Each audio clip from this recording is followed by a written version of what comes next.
Tere kuulama uudiseid, stuudios Rohko Debelak.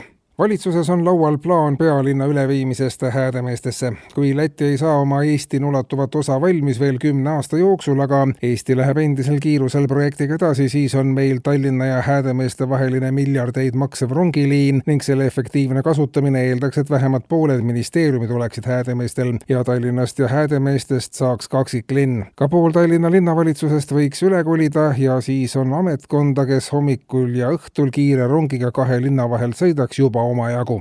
Järjest on kuulda signaal, et mingi osa haridusest peaks olema tasuline. Lähipäevil vaieldaksegi valitsuses selgemaks, milline osa kõrgharidusest tasuliseks muuta ning kui suur peaks olema tasu, mille eest üks noor on nõus, näiteks õppima matemaatikat, keemiat ja füüsikat või lausa neid 3 korraga. Selge on, et ilma rahata on reaalaineid nõus õppima üha väiksem hulk noori ja õppimise tasuliseks muutmine ongi üks reaalsemaid teid, kuidas noored reaalainete juurde tagasi tuua. Kui koolis käimise eest oleks võimalik teenida umbes 3000 eurot kuus, oleks see uuringute järgi noorte jaoks juba mõtlemise koht. Tasulise kõrghariduse kõrval on ka tasuline algharidus juba praegu teema ja noorte kõrval on ka lapsed järjest sagedamini nõus midagi õppima ainult siis, kui selle eest tasu makstakse, toovad välja vastavad uuringud. Veel moodustas valitsus eile komisjoni, mille eesmärgiks on uurida põhjusi, miks inimesed meie riigis ikka veel ettevõtlusega tegelevad. Hoolimata valitsuse poolsetest pingutustest on ettevõtlusega tegelejaid endiselt arvukalt ja see arv näitab vaid kerget kahanemise suunda. Valitsuses on ka kerge peatulek ja nõutus, mida siis veel ette võtta, et ettevõtluse pisik inimestest välja juurida. Esialgu tundub, et kõik ennetavad meetmed on tarvitusele võetud, kuid neist ei paista piisavat. Kogu ettevõtluse väljasuretamine paistab valitsuse sõnul olema siiski aastate pikkune protsess.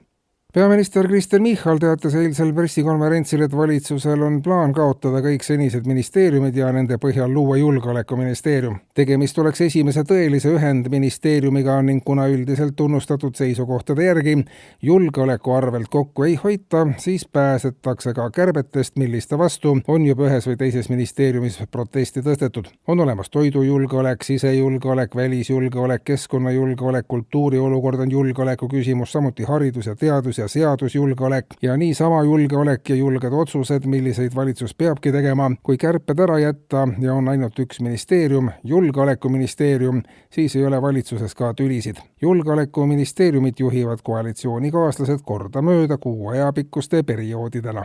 Ja lõpetuseks spordist. Meeste 200 meetrit käpili distantsi võitis eile 2-kordne maakonnameister Tiit Muul ajaga 29 sekundit. Kombineeritud teatevõistluse 100 meetrit külili, 200 meetrit sillas, 50 meetrit kirvest, pool tundi kõhuli, aga Kehnavere võistkond, kes andis sisse ka protesti, kuna arvas, et osaleti teivashüppevõistlustel, mitte ujumises, sest nende kapten Sergei oli nädala eest luud käes hüpanud kaalumaja katuselt kasvuhoonesse ja ka ellu jäänud. Protesti ei arvestatud, sest see ei olnud üldse see pood, mille taga võistlused seekord toimusid.